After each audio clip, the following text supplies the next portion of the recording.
Bonjour à tous, heureux de vous retrouver sur Radio Sensation, ici sur le chantier du nouveau collège du Neubourg, à l'occasion des coulisses du bâtiment organisé par la Fédération française du bâtiment de l'Eure. On a profité de cette journée pour faire un peu le tour des différents métiers, des différentes fédérations, des élèves, des étudiants qui viennent ici aussi pour observer tous ces métiers du bâtiment. Et on va terminer la journée avec les parrains de ProBTP. J'ai pour m'accompagner Jean-Louis Leverbe, bonjour. Bonjour. Max Coquin, bonjour. Bonjour. Et Alain Hamon. Alors vous êtes tous Bonjour. les trois retraités du bâtiment, c'est important de le préciser, C'est du exact. bâtiment ou des travaux publics.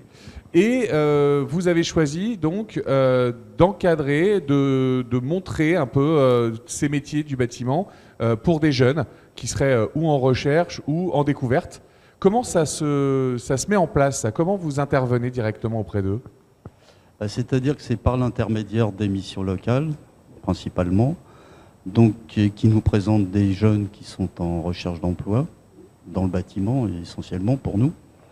Et donc, on rentre en contact avec les jeunes par l'intermédiaire d'un conseiller. Et donc, il y a une première réunion qui se fait en tripartite, où le jeune nous est présenté. Et ensuite, au vu de son CV, on a des réunions régulières, des rendez-vous aux missions locales avec le jeune. Donc là, on l'aide sur la composition de son CV, sur la présentation de lettres de motivation, et nous faisons aussi beaucoup de simulations d'entretien d'embauche, puisque c'est là où le bas blesse pour les jeunes, parce que malheureusement, ils se retrouvent souvent intimidés face aux futurs recruteurs, et le moins qu'on puisse dire, c'est qu'ils ne savent pas se vendre, quoi. C'est-à-dire qu'ils Voilà. ont des capacités, ils pourraient effectivement être intéressants pour des recruteurs, mais ils n'ont pas la Oui. faculté de se présenter et d'être à l'aise face à d'autres personnes. C'est souvent par timidité. Mais ça, ou- ça n'a rien à voir avec le métier du bâtiment, par Non, exemple. non, C'est-à-dire pas que du tout, c'est pas vous du qui allez former ces jeunes, mais j'ai envie de vous dire, ce serait plutôt dans les collèges ou peut-être dans les missions locales directement, de les former à ça. Mais ils sont formés aussi. Mais disons que nous, l'apport qu'on amène au niveau des missions locales, c'est plutôt un langage technique, puisque les CV qui sont déjà préparés par les missions locales, c'est plutôt des CV généralistes. Donc nous, on met l'accent sur tout ce qui est termes techniques, de façon à pouvoir se présenter justement face à un recruteur du bâtiment avec des mots qui parlent bâtiment. Alors, vous parrainez donc ces jeunes de A à Z, j'ai envie de dire. Ces jeunes, ils ont déjà un intérêt pour le métier du bâtiment. Vous êtes également amené à... je vois que Jean-Louis n'est pas vraiment d'accord avec moi. Vous intervenez auprès de jeunes, qu'on se comprenne bien, parce que ce n'est pas nécessairement pour moi, c'est plutôt pour nos auditeurs et nos téléspectateurs. C'est ça qui m'interpelle. Est-ce que ce sont des jeunes qui ont un réel intérêt pour les métiers du bâtiment, auquel cas vous allez les aider à avancer dans ce milieu, ou est-ce qu'on vous présente des jeunes qui n'y connaissent strictement rien, et là, il faut leur vendre presque le métier? Je dirais les deux. D'accord. Les deux. Et effectivement, il y a un réel intérêt pour certains dans le bâtiment. Et d'autres, c'est une voie qu'ils ont pas pensée. Donc nous, on est aussi là pour les inciter à justement à trouver du travail dans le bâtiment. Jean-Louis, vous faites également des interventions dans différents CFA, dans différents collèges également, pour présenter les métiers du bâtiment? Alors, personnellement, j'en ai pas encore fait, mais il est clair que l'intérêt, on a vu ça aujourd'hui, l'intérêt c'est de les prendre plus en amont de cette situation de mission locale, donc un peu plus jeunes, à la sortie du collège, de façon à les inciter à venir vers nos métiers, métiers du bâtiment, quels qu'ils soient, ou travaux publics. Et là, je pense qu'on n'en fait pas encore assez. Alors, qu'est-ce qu'on devrait faire de plus?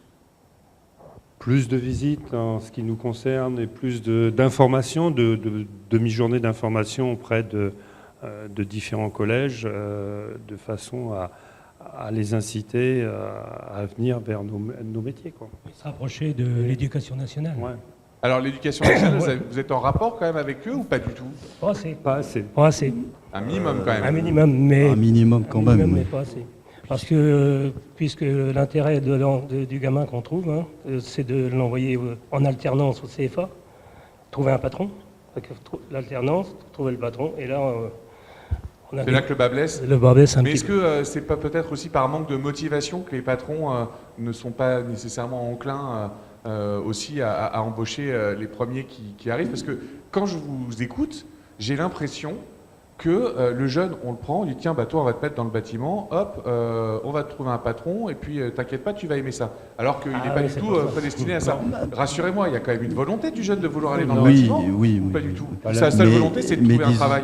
Disons qu'il faut un petit peu aussi changer les mentalités, hein, puisque avant, quand un gamin il n'était pas capable de faire des études, on lui disait bon bah toi tu t'arrêtes puis tu vas sur un chantier. C'était la mentalité qu'il y avait. Bon, C'est toujours un peu celle-là aujourd'hui. C'est toujours un peu celle-là. C'est l'image qu'on veut essayer de faire changer comme des Donc nous on essaye manifestations comme aujourd'hui. Alors de moi j'ai une question à vous poser. Vous qui avez travaillé dans le bâtiment toute votre vie et qui avez donc vu l'évolution de ce milieu, qu'est-ce que vous pourriez en dire aujourd'hui? Parce que ce qu'on disait il y a 20 ou 30 ans n'est plus d'actualité aujourd'hui. Vous utilisiez même des outils il y a 20 ou 30 ans que vous utilisez plus aujourd'hui. Il y a 20 ou 30 ans, vous n'utilisiez pas des ordinateurs comme on peut les utiliser aujourd'hui. Comment vous avez vu évoluer le métier? Déjà, la pénibilité, elle a quand même sensiblement diminué, hein, du fait des nouvelles normes pour les charges, les poids des sacs de ciment, enfin... Ah ça, on m'a beaucoup dit aujourd'hui. Les sacs oui. de ciment passent de 50 à 25 Ouais, kilos. non, mais Attention, c'est c'est- la grosse nouveauté des 20 dernières années. Il y a quand même d'autres choses. Ou alors, il y a aussi une prise en compte par les entreprises. Moi, je vois ne serait-ce que Bouygues, parce que Bouygues est un peu précurseur là-dessus. Maintenant, sur les chantiers, avant d'attaquer un chantier, ils font un petit quart d'heure d'échauffement pour Ouais, ça les, devient- pour les ça devient ouvriers. sportif même, Donc, c'est pas sportif, mais et ils se sont aperçus que donc il y avait moins d'accidents sur les chantiers de par justement il y avait moins de blessures, enfin grâce à ça. Bah, quand je dis ça devient sportif, c'est on se prépare comme des sportifs. Quand vous pratiquez un sport, vous étirez, Oui, vous faites oui, l'échauffement. oui. Effectivement, vous n'arrivez pas à porter un sac de 25 kg, même de 25, d'entrée de jeu comme ça, de bon matin. Et donc Prendre une main. c'est pareil, on a mis l'accent sur la sécurité aussi, puisque maintenant il y a beaucoup moins d'accidents sur les chantiers. Et les jeunes en ont conscience de ces changements-là aujourd'hui, ou vous vous rendez compte que non? On dit, bah non, nous on a vu évoluer, mais eux ne le savent toujours pas. Les jeunes qui travaillent dans l'entreprise, oui, ils le voient ça. Bon, ceux qui le découvrent, non, puisqu'ils ne connaissaient pas avant, donc ils le découvrent pas. Mais ceux qui travaillent et qui sont en emploi, oui, ils voient bien l'évolution quand même de toutes ces mesures qui ont été prises. Et puis, ce qu'il y a également, donc la loi aussi sur l'apprentissage va changer, ou elle vient d'être votée. Donc ça, je pense aussi que ça va inciter beaucoup plus les entreprises à prendre des apprentis. Vous, qui êtes aujourd'hui à la retraite, c'est une nouvelle vocation pour vous d'encadrer ces jeunes, ou j'ai pas envie de le dire que vous le faites par désespoir de cause, mais vous vous sentez investi quand même d'une mission vis-à-vis d'eux? Oui, on voudrait changer l'image déjà du bâtiment, parce que on est toujours resté sur une image, si tu apprends pas à l'école, tu seras maçon. Oui, mais ça malheureusement, c'est Donc, pas l'image qu'il faut changer, c'est peut-être voilà. même la mentalité complète, parce que ça fait partie des réflexions qui vont rester. Et pour autant, maçon aujourd'hui, moi oui. personnellement, j'en connais qui réussissent très bien dans leur vie. C'est pas Oui, un sous-métier. Hein. Mais les jeunes qu'on a eu aujourd'hui, Maçon, là, électricien, plombier, enfin tous les métiers du bâtiment. C'est vrai qu'il y a 20 ou 30 ans, il fallait être avocat ou médecin. Aujourd'hui, rassurez-moi, j'en connais beaucoup des électriciens et des médecins qui gagnent mieux leur vie que des avocats. ouais, exact. Moi, personnellement, c'est plutôt le transfert de connaissances et de savoir, quoi. Justement, en leur disant... voyez à quoi vous pouvez arriver. Vous êtes bénévole au sein de ProBTP? Ah oui, Bénévole, bien sûr, entièrement. On y tient surtout. On y tient. Ouais, c'est entièrement bénévole.